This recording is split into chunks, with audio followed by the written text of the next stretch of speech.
Hi everybody, good morning, and for those who will watch the recording, have a good day. My name is Skander Larbi. I'm the head of solution on data monetization and embedded analytics at Google Cloud. I'm based out of San Francisco, and today I'm going to actually present you one of my favorite topics. We're going to talk about the business of data. So the business of data cannot be presented without talking about why data monetization. This is one of the most and key topic for all of us in the data industry. We know how to transform data into information, but how are we going to productize it and learn how we're going to monetize it. There's actually a business model for that. So hopefully we're going to be able to distill few information. We're also going to talk about how do we productize data with Looker. I don't know if you know Looker, but prior to Google Cloud, I started actually my career of sales engineer at Looker. So I know there are a lot of Lookers in the room, and I'm very grateful for those who made it to come. Lastly, not lastly, but after talking about productizing data, how we're going to use Looker to power your data product, we're going to try to see what are the key features, capabilities of the product you're going to be able to leverage right off the bat in your platform. And of course, I'm going to submit to this very, very difficult exercise to give you a live demo, which obviously, just by the name of it, should give you a lot on how I feel. So why data monetization? I helped a lot of customers transforming data into information with many, many, many BI tools. And this is actually my personal favorite story that actually unlocked me to be here today. Actually, data monetization, I didn't know anything about data monetization. I actually learned it from you, our customers, because you're using our tools and you're productizing it, you go to market, and then you tell me, you say, hey, Skander, we created this data product, this is how we're monetizing it. So I'm privileged to talk about a company that is in the business of what we call, it's space to cloud. Basically, they capture data for the tankers. So you know, like all the tankers, all the shipment, they capture like the latitude, the longitude, the boat ID, like a basic table, correct? And the way they were monetizing data was by just having an API and selling data transactional, like latitude, longitude, boat ID. And that was the business. And it was like a 4-figure subscription. So companies like Maersk, hedge fund company could buy the data so they can analyze, different, supply movement and ships movement. Also government companies could track different boats. Does that sound okay? Monetizing data. So we met with them and we said, well, there's probably something better to do to monetize these data. So we started to think about how can we unlock value to these customers when it comes to optimizing, for example, the route of those ships. So we created a data product that allows us to visualize those tankers in real time. So think of a dashboard where you have, we plot the ships. But instead of just saying, well, your boat is here, or your boat, there's latency in the port, the harbor of Singapore or Busan, what we say is, how about instead of just saying to the customer, it's going to be $100,000 per month or $100,000 a year, how about we tell the customer how much we save them by optimizing the route or by choosing a better route? So what we've done is giving more insights to their customers and proving the value of the insights, saying like, hey, I'm saving you on the fleet of, like, let's say 5 boats, I can save you $150,000 of fuel if you take that route. This is the power of data monetization. We are not, and you are not, in the business of selling raw data. If you want to make, and I try to, for those, I know it's going to be a fairly long presentation, but for those, if there's one thing to remember, to make money and, to consider yourself making money and be a data monetization organization, you will need to unlock value to your customers. That's going to be number 1. Number 2, you will not sell raw data. You will only be able to sell insights. I sound very formal, but you don't have, it's not a rule. Another thing that with my colleagues and our clients that we've learned from you is By 2026, probably a quarter of 4,500 company will have a data product that they will monetize. Actually, the example I'm going to give you right now to illustrate this slide is not a Fortune 500 company. It's a CAC 40 company. The company is called Carrefour.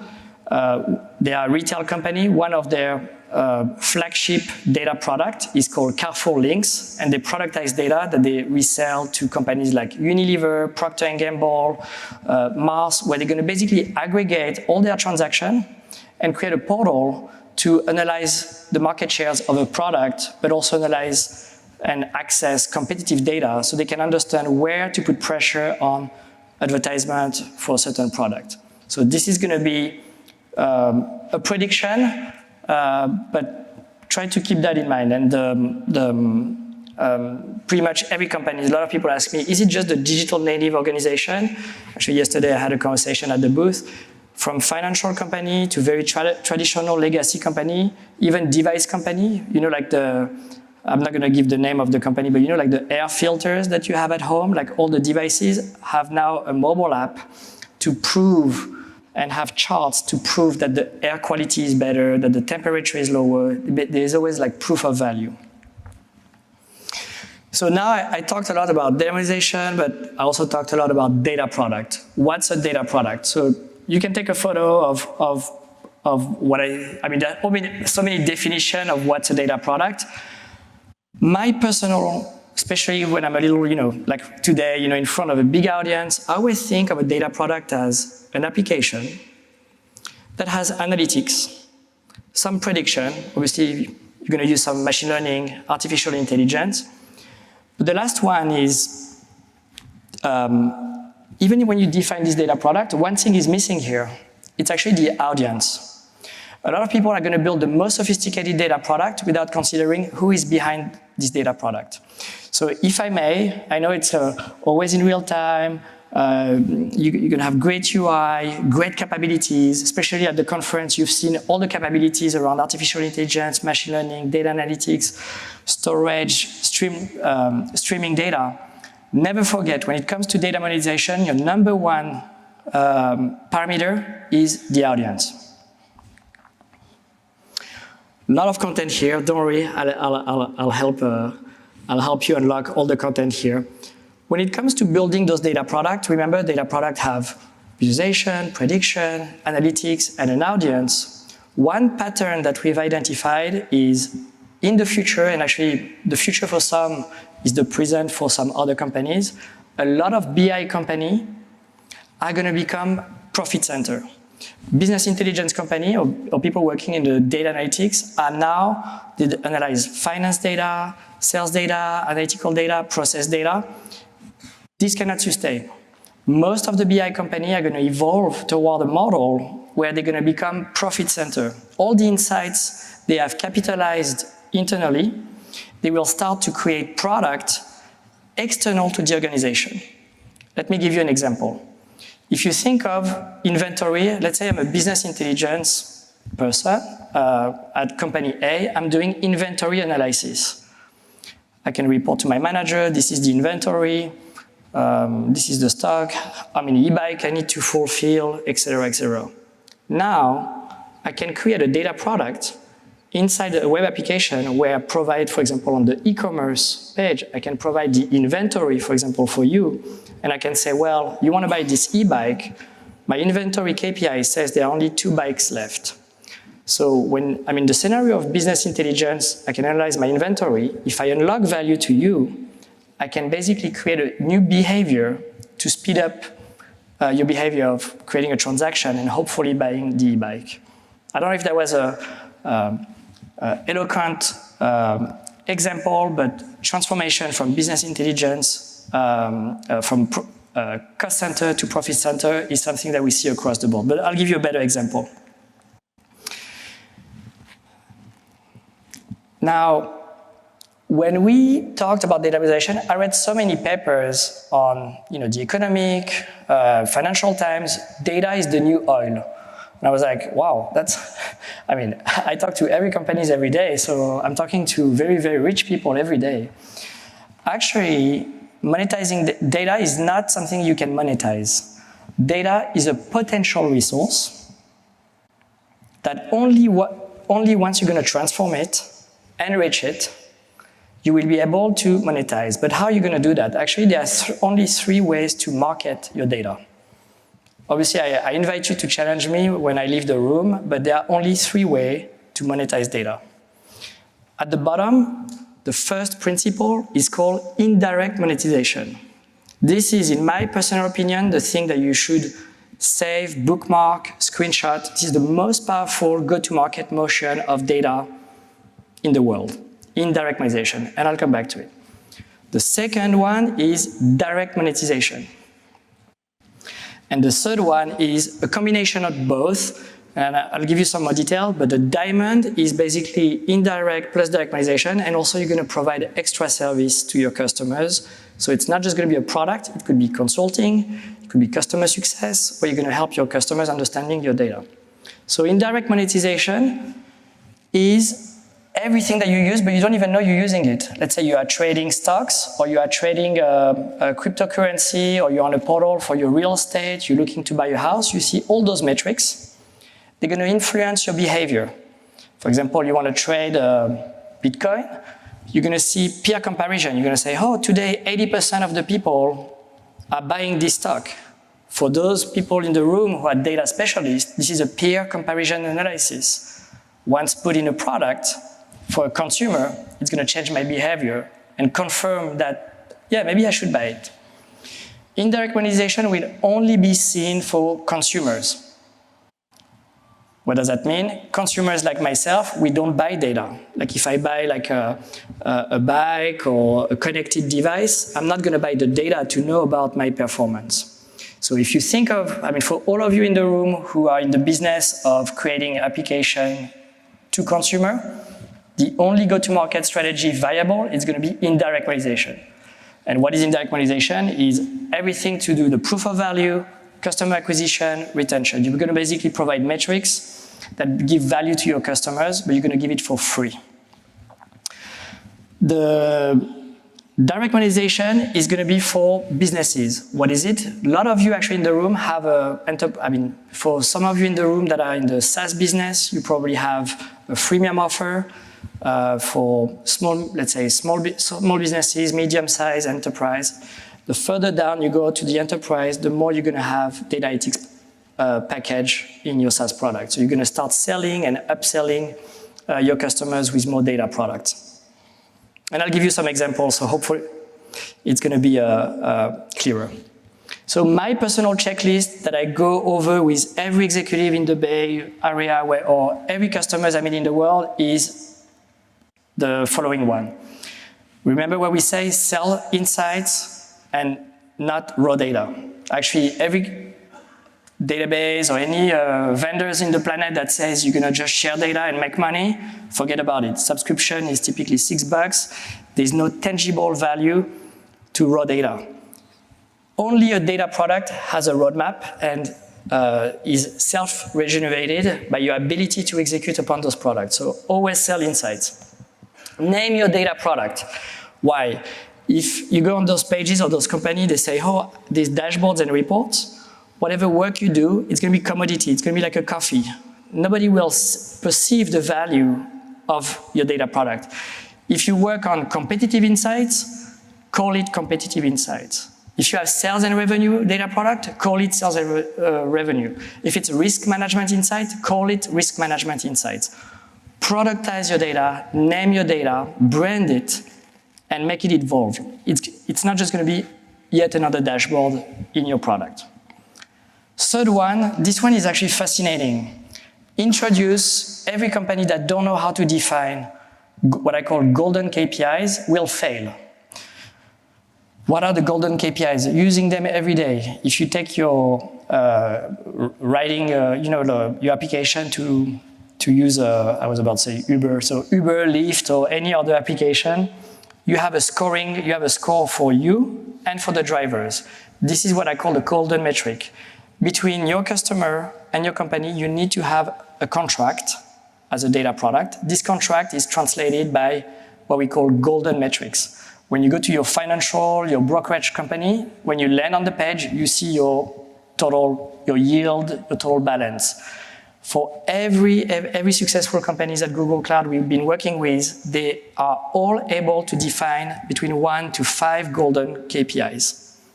That's going to be really like super important. I put some examples: scoring, rating, yield, margin, profit. Inject proof of value. Don't let your customers read the results. Tell them, hey, I improve your energy by X. I improve your yield by X. I saved you X. Prove them continuously in your product that you made them better. Actually, the business of indirect monetization for sports, for people who are wearing wearables, it's the business of I make you feel better. Show them metrics that make your customers feeling better. And then the last one, drive user behavior. Create some sort of events like, hey, you have this plan 1. If you change to plan 2, you would save X amount. Like, you provide some metrics that allow your end users to move toward another plan or another product. The second thing that I'm looking at once I have my checklist is productizing it, so you can see basic insights, premium insights, competitive insights. People always ask me, like, how do you know what's the difference between a premium insight and something that is basic insights? Well, if I take, let's say, a salesperson who come to me, I can say, hey, I'm going to give you your sales performance. But imagine the same salesperson come to me and I say, hey, I can also give you the performance of every other salesperson on the organization. This is going to be very helpful because the salesperson with their own result can come to me or just come to this data product and talk to this person who is the top performer to be like, hey, how do you perform so well in this market? So this is highly ranked in terms of monetary value. And by having this approach of data product, it will give you also one opportunity. It will give you the opportunity to target different audiences. So many times on a data product, like on my brokerage account, it's like the same dashboard for everybody. When you're going to create data product, you should actually segment your audience. A lot of you have clients that are maybe small businesses, mid-sized businesses, and very large businesses. The data product you design for them are not the same. Some of your customers are going to need like regional, global insights, and like maybe some small companies, they just need like some very lightweight data product. I know it sounds a little bit abstract, but hopefully I will give you some examples and one image will be worth 1,000 words. So we talked about data product, but we need to materialize those data products. So on Looker, and I will recap what's Looker, but Looker is a cloud BI tool that you'll be able to embed into your application. So out of the box, within 2 days, 1 day, 2 days, 3 days, these are the capabilities that you should remember that you will be able to offer to your customers. So you will be able to provide them not just dashboards, because remember, dashboards are commodities. It's just a visualization. You will also be able to give them the ability to explore data. Like, I see the profit, but I don't care about the profit. I want to see the profit for this particular product. I want to see the profit on this particular day. So give to your customers a way to ask questions to your data. So that's going to be the second one, exploration. In my opinion, probably the most important capabilities when it comes to data. Third one, API, and there's a typo, so data as a service, that one is on me. Or maybe it's a new word, data as a service, we'll see. We never know what tech has in for us. API and data as a service, every time you evaluate a business intelligence tool or data analytics platform, don't always think of what we vendors, Google Cloud included, we offer you out of the box. We offer those products for healthcare, financial services, gaming, but you guys are so innovative. What can you do with our platform, with the API to unlock the true power of a platform? Because you guys are able to, exactly what workflow you want to build. For example, you want to bring an insight. Remember what I talked about the scoring metric? You want to maybe send the scoring metric to a text message. Why? Because maybe your audience, maybe it could be contractors. Maybe you have a platform for contractors. They will never connect to the dashboard. Maybe they will, they're on the go. So the API will give you this ability to create new way of delivering data where people actually need it. Not everybody works like us, like on a desktop and a laptop. So it would be inconsiderate to think that your data product for tomorrow is going to be a dashboard. Last one, similar note. Remember what I told you about the diamond services for your customers? I'm sure you all have customers that say, hey, I love your dashboard, I love the extract data that you have, but can you send me this column? Can you send me the date? I don't want a daily report. Can you send me by this country? Can you send me by X? Also, can you just send it to me to SFTP? I need to integrate the data here, but I prefer CSV. And this is why we created it's not even a scaler, it's really like a data sharing hub where your customers will be able to choose which platform they want to get the data, which format, CSV, Excel, which column, and at which frequency. Like, do they want the data when it's updated? Do they want the data refreshed every week? But let them choose. And maybe that's going to be a premium offering for them. Like, maybe not all your customers will be provided with these capabilities, but this is what I call oftentimes the diamond services. These are your clients that know so well your data that they want more about it. So you need to be able to serve them. Excuse me.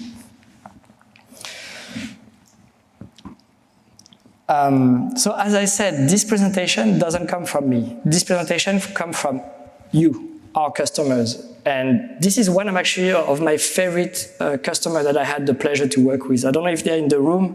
If anyone in Drizzly is in the room, I mean, stay seated, but hi.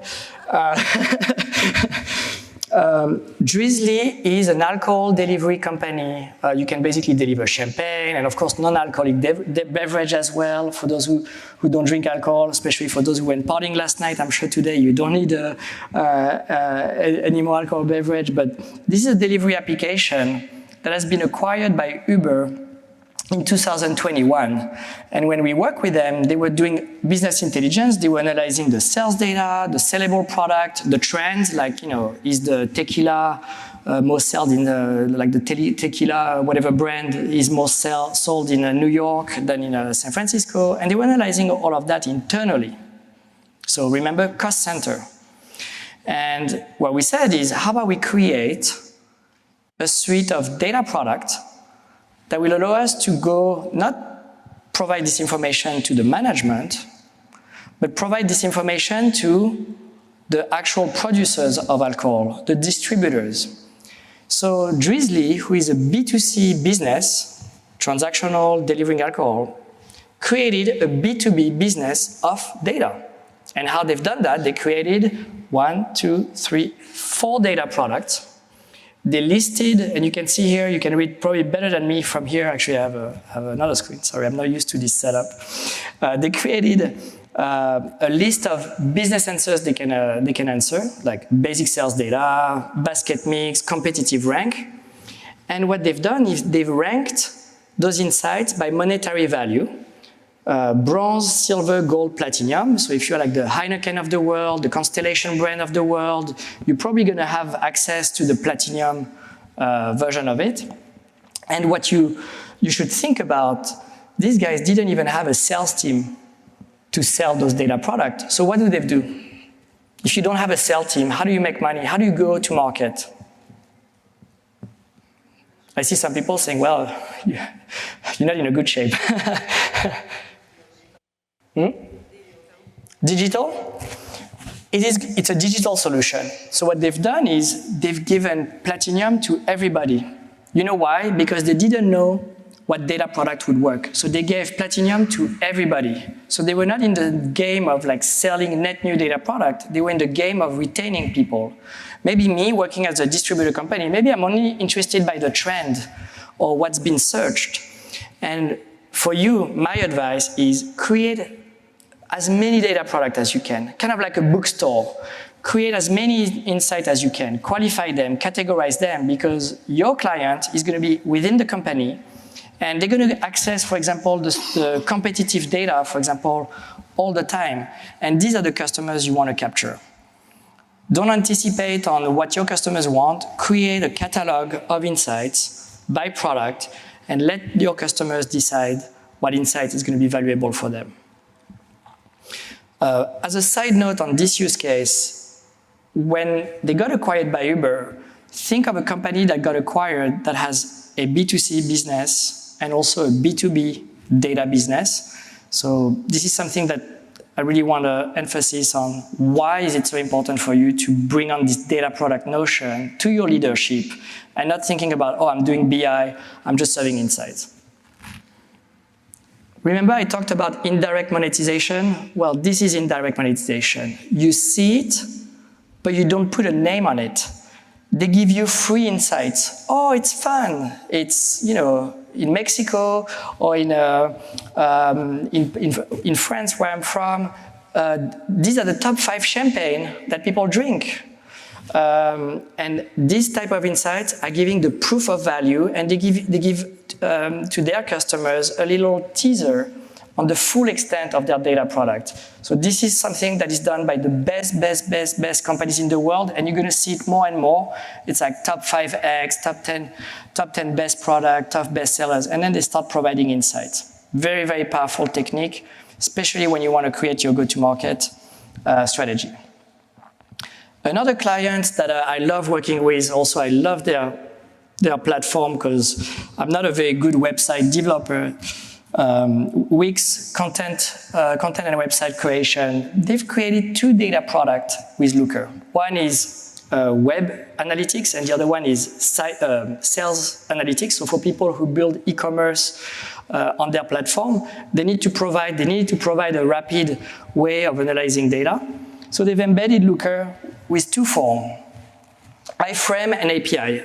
Is everyone familiar with the terms iframe and API? Perfect. Yeah, you guys rock. You guys I shouldn't even be here. You already know all of my presentation. One advice I want to give you for your next generation of data product, never start with a dashboard. A lot of people come to us, they say, hey, do you have these capabilities? I want to embed a dashboard. No, the homepage is not meant to be a dashboard. You need to personalize the experience. Welcome, Skander. Here are your top product that you're selling on this e-commerce. Use the API, curate the experience. Don't do a dashboard. It's almost like, wow, too much information. Line chart, pie chart, maps. And I mean, I'm also guilty to be overly excited when I create a dashboard by adding too much content. Wix, only one singularization, one business question, one answer. Excellent practice. Another customer that I really love is Plentific. Plentific is a property management tool. They created actually 38 data products with Looker. But we don't call them, you're going to say, well, Skander, they only have one product. It's the platform I'm logging in. No, within the platform, within your platform, your services, you're going to be able to create different data products for different audience. The data product you're going to create for a single property manager is different from the data product that you create for the CEO of a conglomerate of multiple residential and commercial properties. So something I wanted to extract for you here, remember when I talked about the golden KPI? Their golden KPI is called work in progress. Their platform helps contractors to do the jobs on residential and commercial property, like fixing the air condition, fixing the plumber. The universal metric of their platform is age of work in progress. So then everybody understands it. And the second metric that they are developing is the score of the contractor. This helps basically their contractor to be better at their job. So the platform helps basically regenerating the potential and optimizing the quality of services for their community. Looker embed. So we saw some use cases. We talked about, remember, data product, data monetization, and how to go to market. But now, how are we going to do that with Looker? Well, Looker will give you the full stack platform, like from the semantic layer to the business intelligence tool, to the self-service exploration, data sharing capabilities. You'll have all in one platform from business intelligence and also external facing product. It's going to be composable. Remember what I told you about the future of data analytics might not be a dashboard. It might be just a few KPIs sent in a text messages or in your instant messaging system.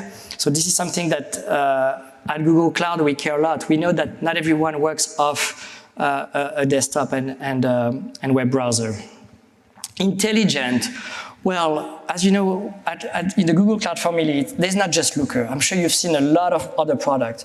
Looker connects to BigQuery with machine learning. We connect with Vertex AI. We connect to Google Map. Actually, I will give you a demo of Looker with Google Map.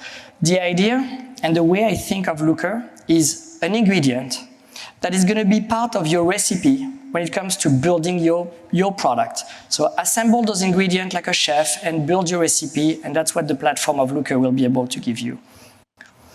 For those who don't know what's Looker, I put a slide together, so I'll go very quickly. We offer dashboards, self-service exploration. Second capabilities that is actually one of my favorite is all the workflows that you'll be able to do is like send like if you guys like me work a lot on instant messaging system, just send a dashboard to an instant messaging system. Like, I don't need to go log in and look for my dashboard. Just send it to the room where I'm actually talking and having conversation with my colleague. Last one, this is one of the biggest trends I've seen growing for the past few years. Our customers don't want their data product to look like a dashboard. And they say, I want to humanize information. Like if it's a sports analytics, I want to see someone, with the bat. I want to see someone like, racing the car. I want to have KPIs like a video game. That's what our platform will give you. We are API first, but I'll touch on that more. It will allow you to bring these insights into your data application without being restricted to the canvas of the infamous line chart, pie chart, heat map, and so on and so forth. Those are great, by the way. Data visualization is very important, but I think this is something that I wanted to disclose and show you because everywhere we travel around the world, people ask me, well, but Skander, what's the difference between Tableau, Power BI? Tableau and Power BI and other tools are great products, and I'm sure a lot of you are using them in the room. I think it's just a matter of generation and capabilities. Our platform is born in the cloud, meaning we have a semantic layer. We are in database. A lot of those products were built, remember, in memory. We were bringing the data and then computing. We are connecting in the database, leveraging your data warehouses, the computation power of your database. And lastly, we are web-based. Everything I've been talking about is accessible through one web page. One HTTP endpoint. There's no other product. It's one access to the Looker platform. Why is it so important to be in database? Performances, scalability. Why is it important to have semantic layer? Whether you look at the dashboard or your data application, the metrics that you have should be exactly the same. One thing that also I would like you to leave is when you evaluate your next embedded analytics solution or BI tool, don't think about the visualization and how it looks like. Think about under the iceberg, where you're going to find in-database architecture, the depth of API coverage. Looker is API first. The future of data applications actually are an intersection of different API. API for payment, API for data, API for geolocalization, API, basically all the service that you have. Application developer framework, semantic modeling layer. This one is actually version control. Like, do you consider your data product with software development lifecycle, or is just, I have a request, I'm just going to update the dashboard? No. Treat your business intelligence and your external data product like any other product on the market. Software development lifecycle, iteration, versioning, and those are the things we are offering and that I think you should consider for your next data analytics product. And of course, the customization and action. Quickly, what are the flavors of embedded analytics? 3 flavors, pretty easy to remember. OEM, I'm sure everyone knows what's OEM, so you can literally take Looker, brand it, with your company name and all the colors and labeling, naming convention of your company, and you can go to market. This is actually the fast way to make money. A lot of my clients start and say, hey, Skander, we have an idea. We want to create a data product. We want to go to market literally next week. Build a dashboard, offer to your customer, to your top 5 preferred and friend customer, so they can evaluate and give you feedback, and you can go to market within weeks. This is the fastest way to go to market. Second, iframes. Bring the dashboards you built into your application. Last one, API. most sophisticated, but the higher yield, the higher return on investment, more curated, seamless integration. I will give you a little secret. Most of our customers use the three of them. This is like, there's not one better than other. It really is going to really depend on how quickly you want to go to market. I'm going to go a little quickly because I really want to show you a demonstration, because sometimes one image is worth 1,000 words, but remember what I told you. You're going to be able to not only embed dashboards, but the self-service exploration capabilities of Looker. Here on this screen, all you have to remember is with the API, you're going to be able to involve your designers, your web developers, to shape the data into information that will be translated into, for example, here, a baseball application or any sorts of application. Basically, the gist of it is, don't stay in a dashboard, bring the data into your modern data application. For those of you who have a technical background, web developers, I know how it sounds. Every time I go to a presentation like this and I see, they always say, oh, API, that's it. So I allowed myself to go a little deeper for you guys. What I meant by API is, we're going to cover the security of the platform. We're going to cover the access to the data. We're also going to cover the administration, like, you guys are going to be able to create users, managing the product. And also, you're going to be able to manage the content, like subscribing to schedulers. You're really going to be able to create your own product. I provided some common API calls, and this is a preview of the demonstration I'll give you for those who've been to Monaco. And like Formula One, you guys should stay for another 8 minutes. This is a full suite of the data. I mean, it's not really a personal curation of the product, but it's kind of like the recommended product that you should think about to assemble to create the next generation of data product for your company. Looker, remember, data application, 2 interfaces, 1 human and 1 programmatic, that will allow provide insights to your clients. Second one, bundled with BigQuery, that is like our high-performing data warehousing and database that will allow us to access data at the light of speed. Vertex AI, our artificial intelligence platform that once bundled with BigQuery and Looker will allow you to augment the services of your data product. And last but not least, APG. Remember what I talked when I said, oh, Looker API has data, we're going to sell data via API. Well, you're going to be able to provide and pipe this API to APG to create some monetization strategy around API calls. Like those products, they say, hey, I sell you 1 million API calls, or you can use 2 million API calls, so that's what APG will help you to do. So, you guys okay? I know it's a long day, huh? 3 days. I can see, everyone is fine. Awesome, I see some thumbs up, thank you. So who are the target and who are the people? Because of course you guys came from the conference, not everyone is here with you, and I'm sure you guys miss some of your colleagues, so who we want to help with this platform? Well, we want to help, like you in the room, the builders. We want to help the product managers, content developers, front-end developers. So everything we do around our platform is for those people.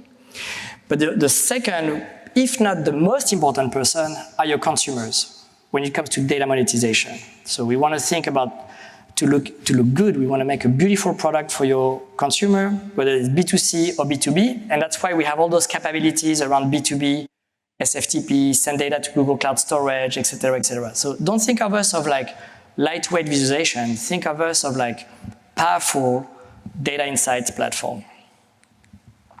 So what do we do for the product managers?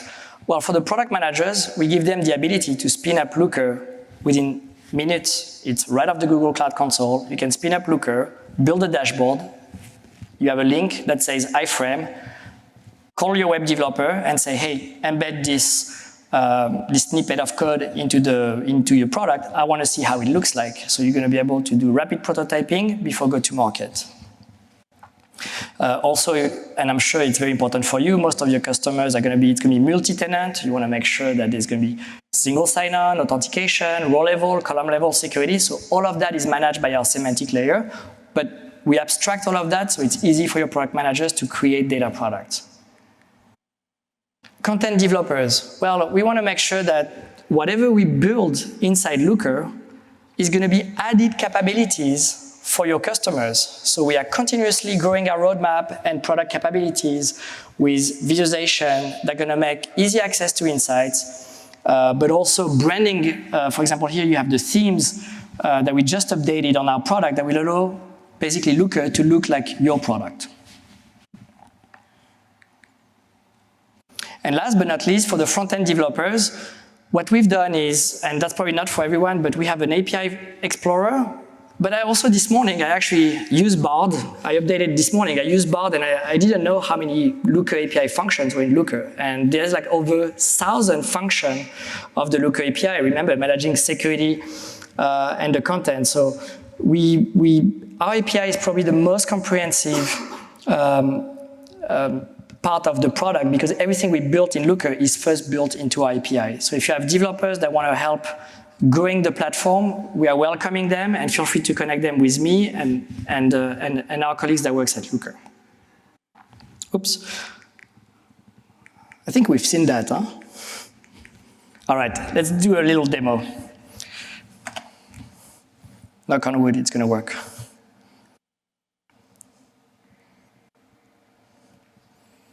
All right, can you guys see Monaco? So, I mean, San Francisco is nice, but Monaco is not bad at all.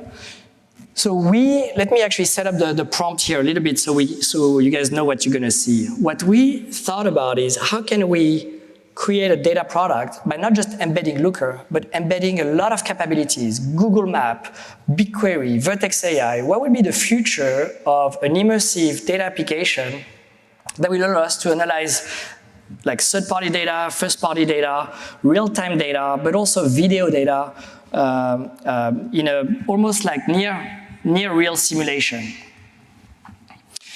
So what we thought is we're not going to do a dashboard. We're going to use Google Map as the canvas to put data inside. So for example, right here, I'm going to analyze the data of my 2 drivers. I don't know if there are any fans of Formula 1? And I'm sorry, the data is only for full disclosure, 2019. So if you see Raikkonen on the leaderboard, that's normal. He's not back.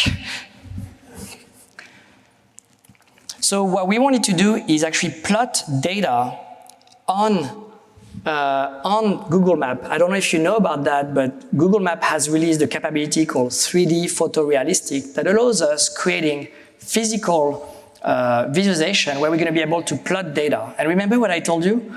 Looker is API first. What other product is API first? Google Map. You have 2 ways of embedding Google Map, API and iframe. Looker, API and iframe. So what do we do when you have those products? Well, you can blend them together. And by the way, you see this little thing here? Do you know what is this? So this is not actually a Google Cloud or Google logo. This is actually Victor Vasarely. It's a painting. So the reason why I mentioned that is like a lot of people ask me, is that a Google logo at Monaco? And I say no. It's an art piece from 1979, but it's just a coincidence. So what else are you going to be able to do with this application? Well, you're going to be able to create. Remember what I told you? Data product, different audience. You can have the monitoring of the racetrack, but you can also be in the cockpit with the driver and have all the insights, all the prediction of like the tire strategy calculated in BigQuery that you render in Looker API in order to display it with information where you don't need to train people. Why? A mechanical engineer, a race engineer is not like me, a specialist in business intelligence tool. They actually don't care about, filtering, slice and dice can be so painful. Here, you come, what they see, what are the metrics that I need to care about, and that's what I really invite you to think about defining your data product based off the audience. And those are a couple other ways of showing this application. But of course, my topic was embedding Looker. So how can you embed Looker? Well, there are many ways of embedding Looker. You can, for example, here I created some visualization in Looker that I can add to my application. And I'm going to make a little bit of room here to add some other components. So that's one way to embed Looker. Every single visualization can be embedded for rapid prototyping. I'm not saying this is going to be the perfect product, but hey, I need the insight, self-service, it's there, pop it up in the application. Another way to embed Looker is via API. Remember what I told you about the API? A lot of you analyzing, I'm sure, data around booking, pricing, revenue, bring them into the application. So I drill down into the building, get the data where it needs to be. Don't let me look at Google Map and then open another dashboard and then another dashboard. Why don't you bring everything together? Speaking of bringing everything together, I also wanted to embed Looker very quickly. I built an iframe, and I added my iframe. It's available in my application. So then I can have reporting within my application. The beauty of Looker here is Looker can communicate with your application. If you have already master filters, like parent filters, you don't need to rebuild them inside Looker. The iframe can listen to the filter, so you can communicate and say, hey, I want a filter, and I want just the data from Monaco. I think I'll be over time, but the last thing I wanted to show you is the exploration and all the things that you can do. Not everyone will need to see the dashboard. Maybe they have more questions. They are used to it. They've seen it every day, your dashboard. They know it. They don't even want to see it anymore. So offer them capabilities that allow them asking further questions. So you can see here in Looker, I have my catalog, and I can ask questions. I want to see the different reviews of the different properties. And because yeah, I would probably get the first one with 4.4. I know I'm over time, so there's one thing else that I wanted to tell you is thank you. Thank you so much for your time, for your participation. You made me so happy today. I hope you're going to have a great rest of your day. Thank you.